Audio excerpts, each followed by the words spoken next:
A paz do nosso Senhor e Salvador Jesus Cristo, aqui é o irmão Josué.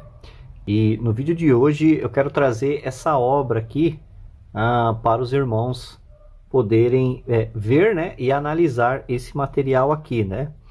Coleções Grandes Temas da Teologia, publicado pela editora Sal Cultural, né? Pelo autor Howard Marshall, né? Guardados pelo Poder de Deus, um estudo sobre a perseverança e a apostasia, tá? Se você não é inscrito no canal, se inscreva, faça parte aqui do canal Teologia de Tudo Um Pouco, deixe seu like, seu comentário e, se for possível, compartilhe os nossos vídeos, pode ser que ajude aí alguém na sua caminhada cristã, tá bom? Eu achei muito produtivo esse material aqui e estou indicando aqui para os irmãos vão entender o motivo, tá certo? Existe uma tensão muito forte sobre perseverança e a apostasia, né? Uns dizem que uma vez salvo, salvo para sempre, independentemente de qualquer coisa. Outros vão dizer que as advertências que conta dentro das escrituras, né, sobre a questão da perca da salvação, de cair da graça, da fé, etc e tal, não passa de advertências hipotéticas ou advertências que não são realidades para os cristãos, né? Será que as escrituras e não uma filosofia que trata disso realmente quem tem a razão, né? Obviamente as escrituras. E esse livro aqui vai tratar delas em uma formatação bem equilibrada, mostrando que elas não são meras hipóteses, né? Inclusive tem um vídeo aqui sobre o perigo, né, das advertências bíblicas de forma hipotética, né? Vale a pena estar conferindo aí o vídeo, tá certo? Esse livro aqui, ele tem um total de páginas, deixa eu ver aqui, ele tem um total de 282 páginas, tá bom? 282 páginas. E vamos estar conferindo aqui, né, o que o material vai estar tratando, tá? Eu vou dar um zoom aqui nessa parte de trás. Se os irmãos quiserem pausar o vídeo e ler, fiquem à vontade, tá certo? Os irmãos podem fazer isso. Eu não vou estar lendo ele porque senão vai dar muito trabalho. E agora a gente vai estar vendo aqui, depois do carro de som barulhento, passou o que o livro traz aqui. Então, abrindo aqui, a gente tem aqui a folha de rosto, né? Temos também aqui a ficha catalográfica, aqui uma dedicatória, o sumário. Eu achei assim muito legal o sumário desse livro aqui, porque ele é bem detalhado, como os irmãos podem estar vendo. Eu vou estar passando, tá bom? A câmera aqui por cima, porque é muita coisa, tá? Se for para ler o vídeo vai ficar muito grande só com o sumário. Tá certo? Então a gente tem aqui o sumário, então a gente vai ter, eu vou ler, vou ler. Apresentação, a edição brasileira, prefácio, primeira edição, prefácio, segunda edição, prefácio, a terceira edição, abreviaturas, introdução. O Antigo Testamento e o conteúdo judaico, os manuscritos do Mar Morto, o ensino dos rabinos, os evangelhos sinóticos, o reino de Deus, a resposta humana ao evangelho do reino. Vamos subir aqui. Uma resposta humana ao evangelho do reino, uma comunidade mista, tentação e conflito, o pecado imperdoável, disciplina e excomungão, 2 exemplos históricos, Judas e Pedro, conclusão. Tá? Aqui ele vem para Atos dos Apóstolos. Predestinação para a salvação, a possibilidade de queda, a necessidade da perseverança, as epístolas paulinas, tá? O conceito paulino de salvação. Vamos virar aqui o livro. Então vocês percebam que é muito bom realmente esse conteúdo aqui, viu? Fora que o índice está muito bem detalhado, tá?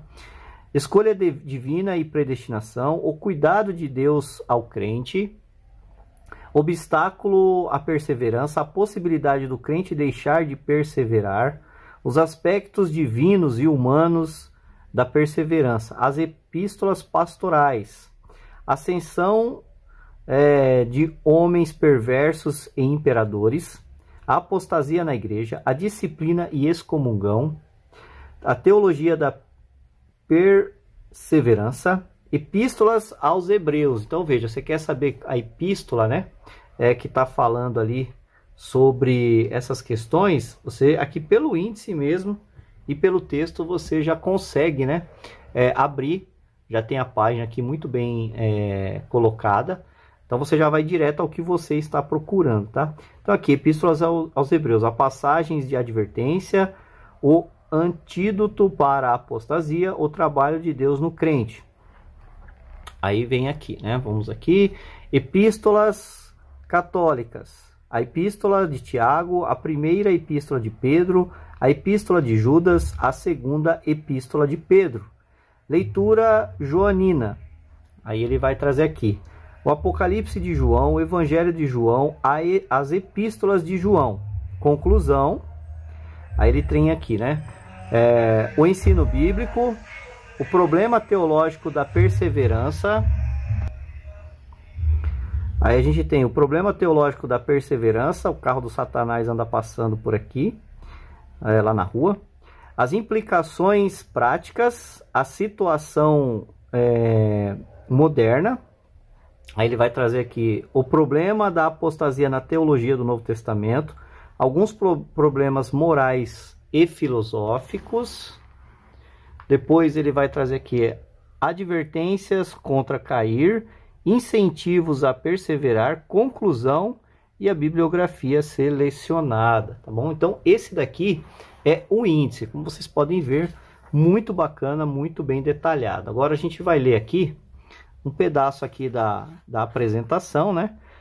Que vai ser dito dessa forma, tá? Os irmãos podem estar pausando o vídeo e lendo, caso tenham ou queiram, né? Mas eu vou ler aqui esse pedacinho. A estrutura do livro é simples e direta, né? Eu gosto disso, né? Simples e direta. O autor faz exatamente o que é necessário ser feito. Ele conduz uma investigação histórico-gramatical de todos os textos bíblicos que versam sobre o assunto da apostasia e queda. Apresenta ampla evidência de apoio em sua tese de que a segurança do crente está condicionada à fidelidade de Jesus Cristo. Não é possível afirmar simplesmente que as advertências contidas na Bíblia contra o abandono da verdade descrevam um perigo imaginário ou hipotético, né? Tem muitas explicações de calvinistas, né, principalmente, que vai falar que é imaginário ou hipotético, né, e de alguns arminianos de 4 pontos que vai dizer que eles são hipotéticos, tá? Então ele vai argumentar contra isso daqui, mostrar que isso não é uma realidade, isso não é uma verdade. Aí ele vai dizer, os argumentos do Dr. Marshall se apoiam em sólidas bases exegéticas e não devem ser postos de lado com base em fundamentos a priori ou dogmáticos, né? Ou seja, a base que ele vai estar usando e a argumentação é de base exegética, tá? É isso que ele está dizendo aqui. Aí ele vai dizer assim, ó, é muito comum nessa área da doutrina ouvir pessoas que deduzem a conclusão oposta a partir da eleição e predestinação ou da graça irresistível, mas isso não procede. A palavra e o testemunho. A menos que o Dr. Marshall possa ser refutado exegeticamente, ele não poderá ser refutado de modo algum. A evidência das Escrituras não pode ser anulada pelos sistemas dos homens, né? Então, essa daqui é uma parte, né, do que ele vai estar falando aqui. Isso já dentro da apresentação, tá? Depois ele vai falar aqui sobre as credenciais, né? Então ele vai dizer assim, as credenciais acadêmicas de Marshall descartam quaisquer tentativas de desmerecimento de suas análises e conclusões exegéticas, e até o presente momento não parece haver nenhuma obra publicada que tenha sido objeto de refutar o livro como um todo, certo? Então eles vão estar falando aqui que é muito boa a forma que ele trabalha essas questões aqui. Outro dado bem importante desse material é que ele vai falar aqui, né, que calvinismo como o arminianismo, né? Aqui é o Dr. Marshall falando, tá? Eu devo algo de minha formação à influência de John Wesley, né? Então ele teve a influência de John Wesley. Eu não sigo em toda questão, eu não o sigo, né, em toda questão, pois ele também ocasionalmente precisa ser corrigido pelas escrituras. Ele está falando de John Wesley, né? Deve ser frisar também, desde logo, que não quero salientar demasia o perigo da apostasia. O que pretendo dizer é que as advertências das escrituras contra o abandono da fé não devem ser levianamente explicadas como hipotéticas ou irreais, mas se destinam a ser consideradas com total seriedade como advertência contra um perigo real, né? E aqui ele vai falar da dificuldade dessa questão. Ele vai falar assim, conciliar esses dois aspectos da doutrina bíblica, das promessas de segurança eterna e as advertências contra a apostasia, não é fácil. Nossa tendência é levar a evidência para algum tipo de sistema lógico que superestima a soberania de Deus e a liberdade humana.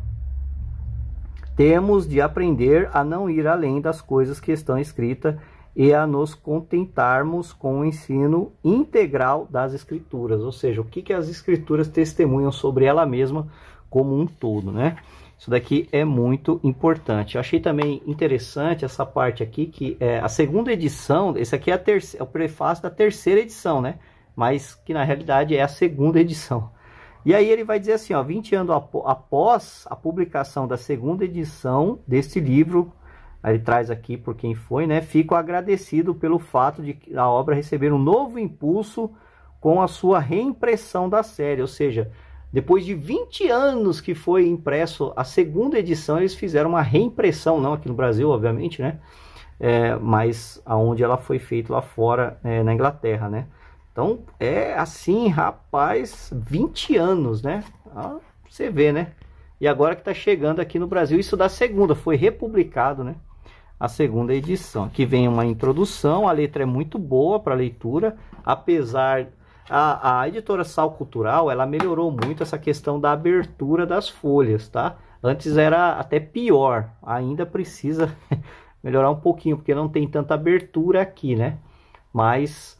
É importante, porque na hora da leitura, ó, como vocês podem ver, às vezes fica uma ondinha aqui, aí você, nada que não dê para contornar, né, você virar, mas às vezes você quer ter uma facilidade melhor para a leitura, né, então abrir um pouquinho mais, colocar um pouquinho mais de espaço aqui já facilitaria, tá bom? É importante isso para o leitor. Aqui ele vai falar, né, que sobre a questão da igreja primitiva, ele vai falar assim, alguns grupos, vai trazer uma abordagem, né, sucinta, né, da história da igreja. Ele vai dizer que alguns grupos da igreja primitiva certamente admitiam a possibilidade de uma pessoa deixar de ser cristã por meio da rejeição a Cristo ou algum pecado abominável. Em alguns círculos, pelo menos, sustentava-se de vários pecados poderiam levar ao cristão a uma situação irreversível, em que a penitência seria de nenhum proveito, mesmo que se houvesse penitência, não seria nenhum proveito, né? Porque se tornou irreversível. Ele continua, em outras palavras, a possibilidade de cristãos professos se tornarem apóstatas e morrerem em seus pecados era plenamente reconhecida. A hipótese, né, de que isso não poderia acontecer, né, de um crente se perder, de que tais apóstatas nunca tinham sido verdadeiramente cristãos, não parece ter sido sugerido, ou seja, a igreja nunca sustentou que essas advertências eram hipóteses, ou aquelas pessoas que acabavam, né, se apartando, né, cometendo apostasia, elas nunca teriam sido crentes de verdade. A igreja nunca sustentou, dentro da história da igreja, esse tipo de pensamento, tá? Ele traz aqui também essa questão. Agora vamos lá para Hebreus, dar uma palhinha lá para ver o que ele fala a respeito de Hebreus 6. Mas antes, passando aqui rapidamente, ó, o Antigo Testamento e o contexto judaico, ele vai trazer aqui uma breve explicação. Apostasia nacional, né, na questão de Israel, o que a Bíblia testifica, é a Bíblia, tá? Não é uma filosofia, não é um debate de eleição e predestinação, mas é o que realmente a Bíblia fala sobre a questão da apostasia e como se deu isso dentro da história, tá? As punições para os rebeldes e apóstatas, o chamado ao arrependimento. Então ele sempre vem trabalhando em muito texto bíblico, não sei se os irmãos estão conseguindo acompanhar e ver, é muita citação bíblica, tá? Então, realmente assim, é muito legal. Muitas notas de rodapé, como vocês estão vendo. Ela é cheia de notas de rodapé, o livro. É difícil você achar uma folha que não tem notas de rodapé, tá? Então, é muito bacana por causa disso, tá certo? É um material assim rico em informações, tá? Pecados deliberados, tá bom? Vai falar aqui sobre, vai trazer muita citação de pessoas que não defendem, né, a apostasia em si, ou qual a definição que eles trazem do termo que contraria realmente o que o dicionário está falando sobre a questão de apostasia, os manuscritos do Mar Morto e por aí vai. E ele vem sempre assim, os ensinos rabínicos, o que os rabinos, né, os judeus pensavam ou falavam sobre essa questão da apostasia, qual era o pensamento deles, né, a teologia da época ali. Isso é bem interessante, né? Para a gente poder ter uma ideia desse pensamento dentro do próprio povo judeu, né? Então, a entrada no mundo vindouro, a eficácia do arrependimento, ele vem trazendo os limites do arrependimento, né? Olha o tamanho, ó, isso aqui é uma nota de rodapé de um rabino, tá? Explicando aí os textos com as datas e tudo mais. Vou deixar aqui caso os irmãos queiram estar lendo, tá? Só pausar o vídeo, certo? Para os irmãos terem aqui, ó, apostasia e arrependimento dentro da questão rabínica, né? Como que eles entendiam isso e por aí vai. Os evangelhos sinóticos, olha o tamanho da nota de rodapé, quase a folha, né? Olha, é muita coisa, né? Muita informação realmente. A resposta humana ao evangelho do reino, né? E ele vem, cara, muito bom, arrependimento e fé, né? Muito legal. E aqui, como vocês podem ver, eu estou dando um pulo aqui, ele vai vir falar aqui sobre Hebreus 5:11 e Hebreus 6, né? Sobre aqueles que caíram, que foram iluminados e tudo mais, né? Ele vai trabalhar aqui essa questão aqui. Eu achei assim bem interessante. Ele vai usar aqui exemplos, né? Como John Owen, por exemplo, e Calvino, sobre o que eles pensavam sobre essa questão, né? Do versículo 4 ao 6, né? De Hebreus 6, ele vai falar assim, ó, o segundo problema que surge é a identidade das pessoas que não podem ter o arrependimento estabelecido. Seriam cristãos genuínos ou não? A grande maioria dos estudiosos aceitam que eram, mas escritores da escola calvinista, como John Owen, sustenta que tais pessoas não eram membros dos eleitos. E aqui ele vai trazer essas informações. Ele vai dizer, os que caíram foram uma vez iluminados. O verbo sem dúvida, refere-se, deixa eu colocar aqui, só para vocês verem. O verbo, sem dúvida, refere-se à recepção de luz do Evangelho pela introdução cristã, e ele pode ser usado para descrever a experiência da conversão.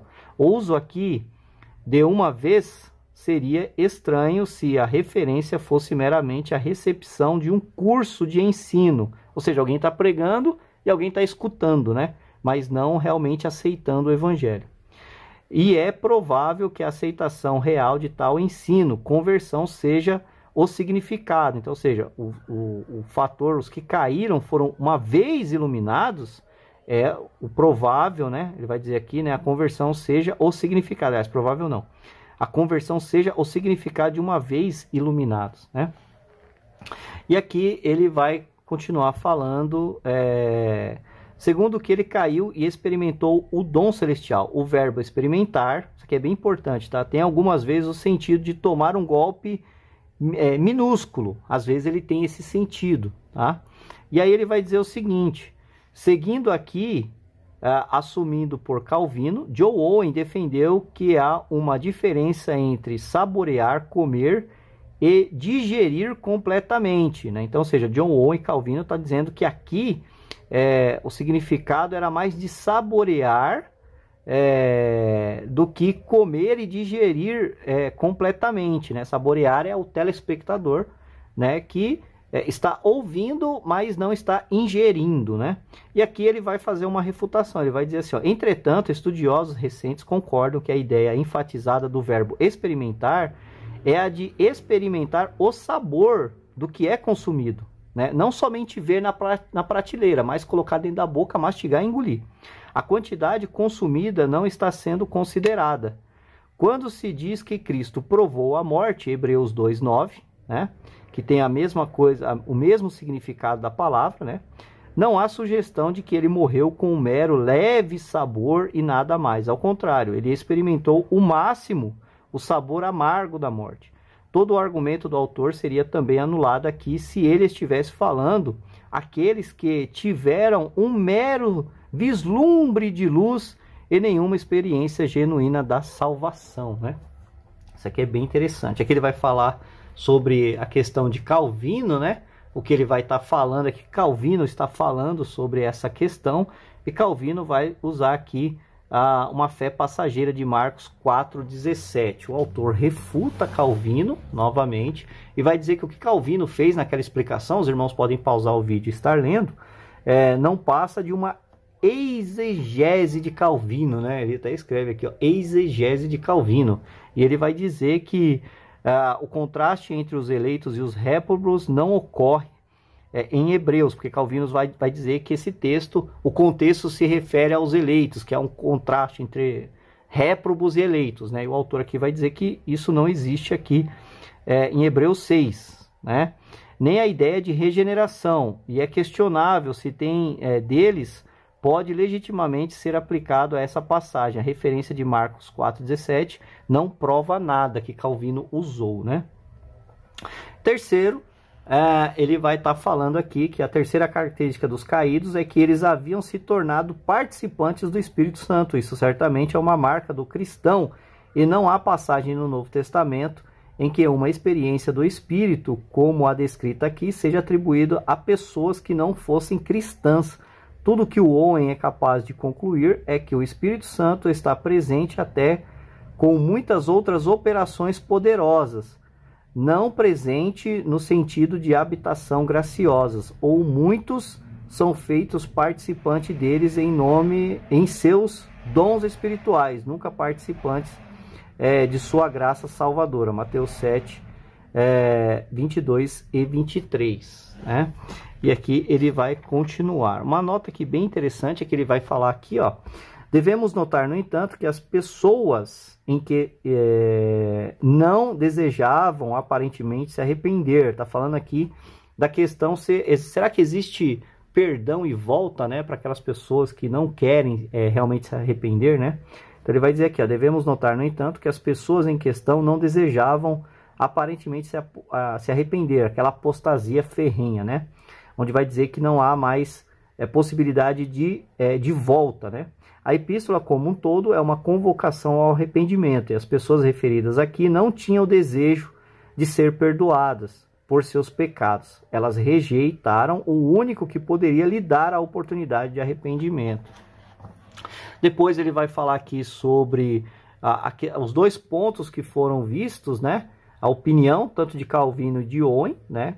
Como sendo incrédulos, mas é insustentável, né? A apostasia dos incrédulos, que é insustentável, lógico, né? Porque se é incrédulo, como que pode ser apostasia, né? Quem está nas trevas, para apostatar das trevas, tem que ir para a luz. E quem está na luz, para apostatar das trevas, que esse é o significado da palavra, deve sair da luz e ir para as trevas, né? Inclusive tem um vídeo aqui falando sobre apostasia. Quem tiver interesse, procure aí na playlist.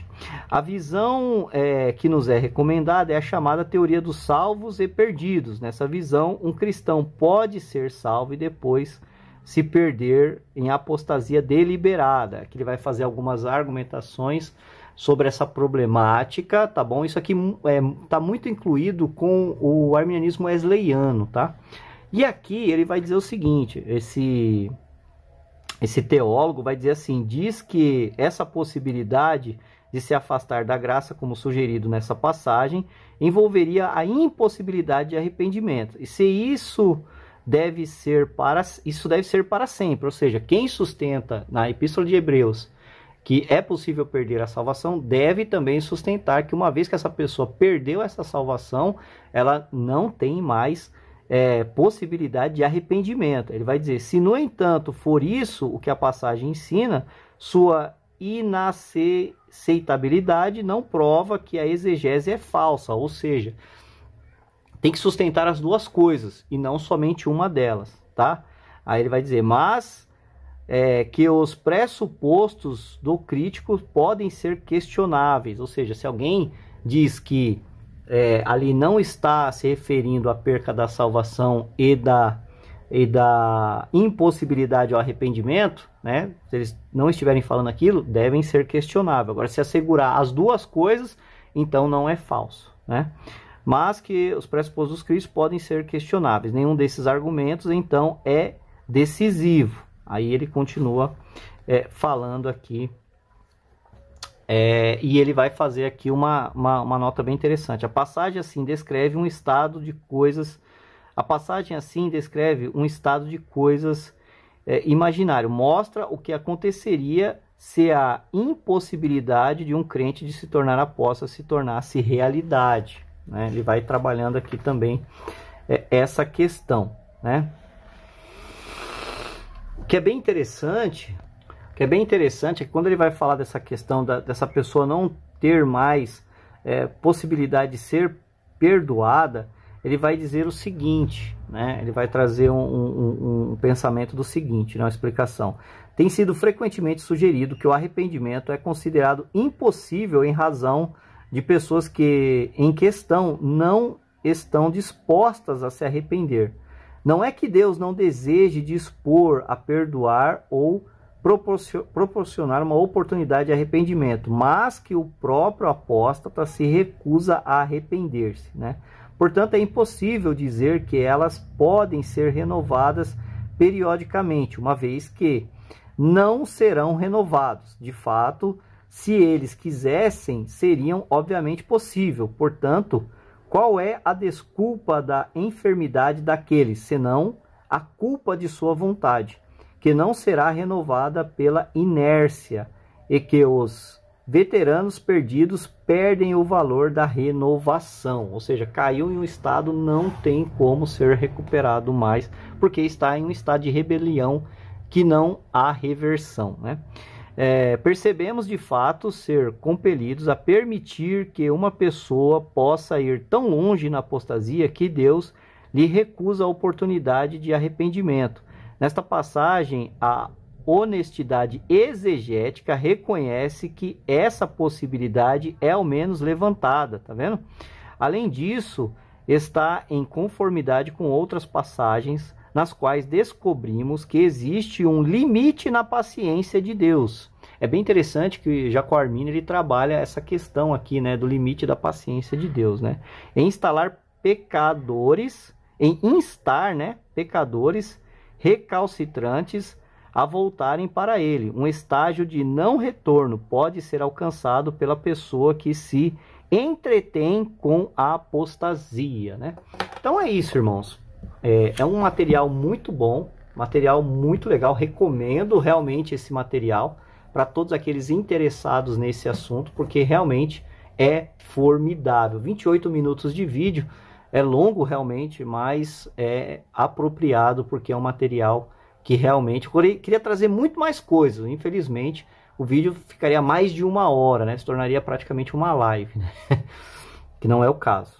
Mas é para trazer um pouco mais no detalhe mesmo para os irmãos, até para ver se realmente é isso que os irmãos desejam estudar ou não, ou ter na sua biblioteca como cunho de pesquisa e tudo mais sobre o assunto. Deus abençoe e até o próximo vídeo. Tchau!